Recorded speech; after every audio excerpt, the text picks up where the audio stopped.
അസ്സലാമു അലൈക്കും വറഹ്മത്തുള്ളാഹി. ഈച്ചയെ സംബന്ധിച്ചിടത്തോളം ഈച്ചക്ക് വേസ്റ്റ് എവിടെയാണോ ഉള്ളത് അത് നോക്കി നടക്കലാണ് ഈച്ചക്ക് പണി. നല്ലതൊന്നും ഈച്ചക്ക് കാണൂല. നല്ലതിൻ്റെ മുകളിൽ നല്ലൊരു അത്തറ്, ഒരു പെർഫ്യൂം ഒരു സ്ഥലത്ത് വെക്കുകയാണെങ്കിൽ അവിടെ വന്നുകൊണ്ട് ഈച്ച ഇരിക്കൂല. കാരണം അതിലേക്ക് എവിടെയാണോ വെറുക്കപ്പെടുന്ന വേസ്റ്റുകൾ ഉള്ളത് അതാണ് ഏതൊരു ഈച്ചയും നോക്കി നടക്കുക. അതുപോലെയാണ് നമ്മളുടെ മുജാഹിദ് മൗലവിമാർ. യൂട്യൂബിലൊക്കെ വീഡിയോ ഇടുന്ന ഒരു റഫീഖ് മൗലവി എന്ന് പറയുന്ന, റഫീഖ് സലഫി എന്ന് പറയുന്ന ഒരാളുണ്ട്. അദ്ദേഹം സൗദി അറേബ്യയിലും മറ്റാണ് ജോലി ചെയ്യുന്നത്. അതിന് പുറമെ സൗദി അറേബ്യ എന്ന് പറഞ്ഞാൽ എന്തോ ഒരു സംഭവമാണ് എന്ന് കൊണ്ട് നടക്കുന്ന ഒരു വ്യക്തിയാണ് അദ്ദേഹം. അവിടെയുള്ളവരാണ് നമ്മുടെ ഈ നാട്ടിൽ നമ്മളെ ഓരോരുത്തരും കേരളത്തിലുള്ള പണ്ഡിതന്മാർ എന്നതിന് പുറമെ കേരളത്തിലുള്ള പണ്ഡിതന്മാരടക്കം എല്ലാവരും അംഗീകരിക്കുന്ന, അല്ലെങ്കിൽ നമ്മളൊക്കെ ഒരു മാർഗദർശിയായി നമ്മളൊക്കെ ഇമാമായി കാണുന്ന ഷാഫി ഇമാം അടക്കമുള്ള മുഴുവൻ ഇമാമിയങ്ങളും അവരെക്കാളൊക്കെ പ്രധാനിയാണ് അവിടെയുള്ള സൗദി അറേബ്യയിലുള്ള പണ്ഡിതന്മാർ. ആ തരത്തിലാണ് ഇവരുടെ പല പ്രതികരണങ്ങൾ ഉണ്ടാവാറുള്ളത്. ഇദ്ദേഹത്തിൻ്റെ റഫീഖ് സലഫി എന്ന ആളുടെ അടക്കമുള്ള പ്രതികരണങ്ങൾ പലപ്പോഴും അങ്ങനെയാണ് ഉണ്ടാവാറുള്ളത്. ഈ അടുത്ത് സൗദി അറേബ്യയിൽ ഏറ്റവും പ്രധാനമായും, സൗദി അറേബ്യ എന്ന് പറയുമ്പോൾ മക്കയും മദീനയും നിലകൊള്ളുന്ന ഏറ്റവും ബഹുമാനിക്കപ്പെടുന്ന രണ്ട് നാടുകൾ നിലകൊള്ളുന്ന വലിയൊരു രാജ്യമാണ്. ലോകം മുഴുവനും അംഗീകരിക്കുന്ന വലിയ വലിയ മഹാന്മാരൊക്കെ വന്നുപോയ വലിയ ഒരു നാടാണ് സൗദി അറേബ്യ. ആ സൗദി അറേബ്യയിൽ തോന്നിവാസങ്ങൾ ഉണ്ടാവുക എന്നുള്ളത് തികച്ചും എന്തുകൊണ്ടും ഏതൊരു മുസൽമാന്റെ മനസ്സും വേദനിപ്പിക്കുന്ന കാര്യങ്ങളാണ്. അതിനെപ്പോലും ന്യായീകരിച്ച് സംസാരിക്കാൻ വേണ്ടി നടക്കുന്നവരാണ് ലോകമാധ്യമങ്ങൾ മുഴുവനും പറയുക തന്നെ ചെയ്തു. എടുത്തു പറഞ്ഞുല്ലോ, ഈ സൗദി അറേബ്യയിൽ ആദ്യമായി കൊണ്ടാണ് ഒരു സ്ത്രീ തൻ്റെ ശരീരത്തിന്റെ പല ഭാഗങ്ങളും വെളിവാക്കിക്കൊണ്ട് ഫാഷൻ ഷോക്ക് വേണ്ടി വരിക എന്നുള്ളത്. അത് സൗദി അറേബ്യയിൽ ആദ്യമാണ് എന്നും അതിന് പുറമെ സൗദി അറേബ്യയിൽ ഏറ്റവും കൂടുതൽ മുസ്ലിമീങ്ങൾ, ലോകത്തുള്ള മുഴുവൻ മുസ്ലിമീങ്ങളും ബഹുമാനിക്കുകയും ആദരിക്കുകയും ചെയ്യുന്ന തൗഹീദിന്റെ വചനങ്ങളാകുന്ന ലാ ഇലാഹ ഇല്ലല്ലാഹ് മുഹമ്മദ് റസൂലുള്ളാഹ് എന്ന ഫ്ലാഗ് പുതച്ചുകൊണ്ടാണ് വരുന്നത് എന്നുള്ളത് അതിനേക്കാളും വലിയ സങ്കടകരമായ കാര്യമാണ്. ഇങ്ങനെയുള്ള സംഭവങ്ങളൊക്കെ ഉണ്ടായിട്ട് പോയി അതിനെക്കുറിച്ച് എന്നുള്ള രണ്ടക്ഷരം പറയാൻ ഇദ്ദേഹത്തിനിക്കോ ഈ റഫീഖ് സലഫി ഇന്ന് വരെ നാവ് കൊണ്ടിച്ചിട്ടില്ല. ഓൺലൈൻ പരിപാടിയുമായി ബന്ധപ്പെട്ടുകൊണ്ട് സംഘാടകർക്ക് അല്ലെങ്കിൽ നമ്മളുടെ സംഘടനാ നേതാക്കന്മാർക്ക് ലഭിച്ച ഒരു കംപ്ലൈന്റിന്റെ കാരണത്താൽ ഒരാൾക്ക് അതിന് ആക്ഷൻ എടുത്തു. അത് വേണ്ടതാണ്, അതുമായി ബന്ധപ്പെട്ട കാര്യങ്ങളൊക്കെ അങ്ങനെ പോകട്ടെ, അതുമായി ബന്ധപ്പെട്ട വിഷയങ്ങളൊന്നും ഞാൻ പറയുന്നില്ല. ഈ സംഭവം ആക്ഷൻ എടുത്ത് അതിന്റെ സർക്കുലർ വന്ന് മണിക്കൂറുകൾ പോലും കഴിയും, 1 മണിക്കൂർ കഴിയുമ്പോഴാണ് ഇദ്ദേഹം അതിനെക്കുറിച്ച് വീഡിയോ ഇടുന്നത്.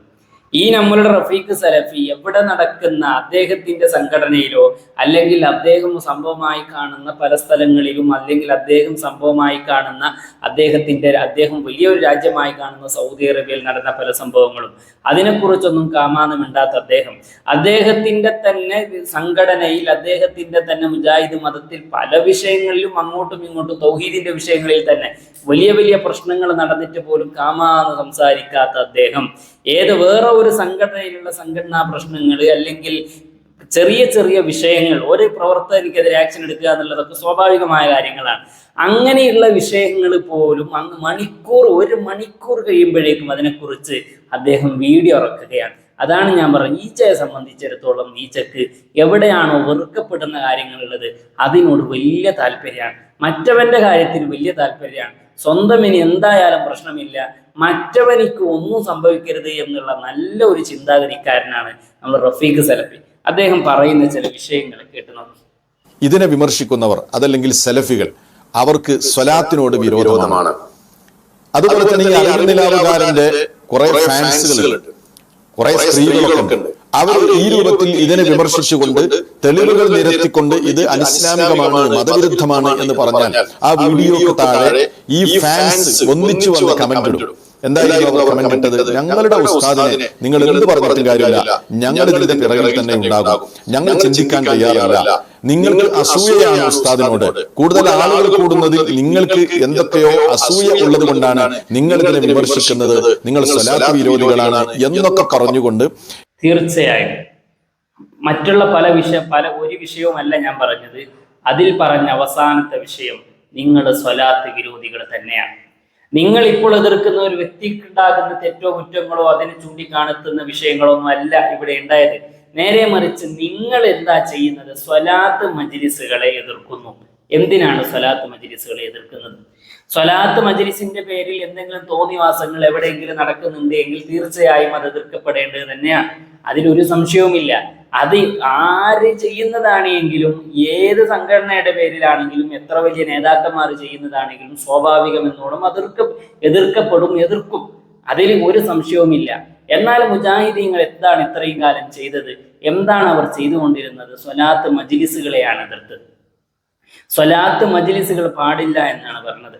എന്തിലധികം ഒരു സ്ഥലത്ത് ഒരുമിച്ച് കൂടി അവിടെ ഇരുന്ന് സ്വലാത്ത് ചെല്ലൽ പോലും ബിദ്അത്താണ് എന്ന് പറഞ്ഞ് പഠിപ്പിച്ച നിങ്ങൾ ഇപ്പൊ ഏതെങ്കിലും ഒരു വ്യക്തിയിൽ നിന്നുണ്ടായ എന്തെങ്കിലും ഒരു തെറ്റുകുറ്റങ്ങളുടെ കാരണത്താൽ അദ്ദേഹത്തിനെതിരെ ആക്ഷൻ എടുത്താൽ അത് സ്വലാത്തിനെ എതിർത്തതാണ്, ഇത്രയും കാലം നമ്മൾ പണ്ടേ പറഞ്ഞതല്ലേ, നിങ്ങൾ എന്താ ഇപ്പൊ ഇതിനെക്കുറിച്ച് മനസ്സിലാക്കുന്നു എന്നൊക്കെ ചോദിക്കുന്നത് ഒരു അർത്ഥവുമില്ല മൗലവി.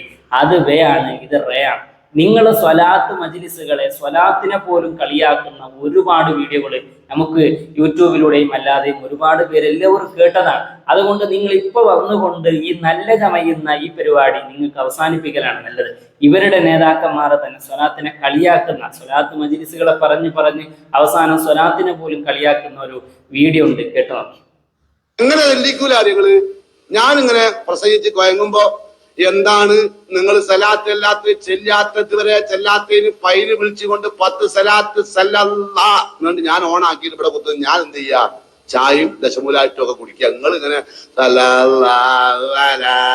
മുഹമ്മദ് അത് ചെയ്യിക്കുക. നിങ്ങൾക്ക് പറയുന്ന കേട്ടു. നബി സല്ലല്ലാഹു അലൈഹി വസല്ലമ തങ്ങളുടെ പേരാണ് മുഹമ്മദ്. ഇദ്ദേഹം പറഞ്ഞതുപോലെ ഏതൊരാളും പറയുന്നില്ല. ഏതെങ്കിലും ഒരു സദസ്സിൽ നിങ്ങൾ ഇങ്ങനെ സലാത്ത് പറയുന്നതായി കേട്ടിട്ടുണ്ടോ? അപ്പൊ നബി സല്ലല്ലാഹു അലൈഹി വസല്ലമ തങ്ങളുടെ പേരിലുള്ള സ്വലാത്ത് ഒരാൾ ഒരു രീതിയിൽ ഒരു ബൈത്താക്കി പാടുന്നുണ്ടെങ്കിൽ അതൊക്കെ തെറ്റായി കാണുകയും അതൊന്നും ചെയ്യാൻ പാടില്ല, അല്ലെങ്കിൽ അതിനൊക്കെ കളിയാക്കി നടക്കുകയാണ് ഇവർ. എന്നിട്ട് ഇപ്പൊ വന്ന് പറയാണ് ഞങ്ങൾ പണ്ടേ പറഞ്ഞതല്ലേ എന്ന്. നിങ്ങൾ പണ്ടേ പറഞ്ഞത് സ്വലാത്തിന്റെ മജ്ലിസുകളെയാണ് നിങ്ങൾ എതിർത്തത്. ഞങ്ങൾ ഇപ്പോൾ ആരെങ്കിലും അല്ലെങ്കിൽ സംഘടന ആർക്കെങ്കിലും അതിന് ആക്ഷൻ എടുത്തിട്ടുണ്ട് എങ്കിൽ അത് സ്വലാത്ത് മജ്ലിസുകളല്ല, സ്വലാത്ത് മജ്ലിസുകളുടെ പേരിൽ നടക്കുന്ന തോന്നിവാസങ്ങളെയാണ്, അല്ലെങ്കിൽ എന്തെങ്കിലും തെറ്റുകുറ്റങ്ങൾ വന്നിട്ടുണ്ടെങ്കിൽ അതിനെയാണ് എതിർക്കുന്നത്, അല്ലാതെ സ്വലാത്തിന്റെ മജ്ലിസുകളെ അല്ല. ഇന്നും ഒരുപാട് സ്ഥലങ്ങളിൽ ഓൺലൈനായി പോലും ഒരുപാട് സ്വലാത്ത് മജ്ലിസുകൾ നടക്കുന്നുണ്ട്. അതുകൊണ്ട് ആടിനെ പട്ടിയാക്കുന്ന പരിപാടി അത് നിങ്ങൾ ഒരുപാട് ചെയ്തു നോക്കിയതാണ്. ഇനി അതങ്ങോട്ട് നടക്കൂല. ഇത്രകാലം പലപ്പോഴുമായിട്ട് നടന്നിട്ടുമില്ല, ഇനി അങ്ങോട്ട് തീരെ നടക്കാനും പോകുന്നില്ല എന്ന് എല്ലാ മൂലവും ആരും മനസ്സിലാക്കൽ നല്ലതാണ്. അല്ലാഹു തആല ഇവരുടെ ശർറിൽ നിന്ന് പൊതുസമൂഹത്തിനെ കാക്കട്ടെ. അസ്സലാമു അലൈക്കും വറഹ്മത്തുള്ളാഹി.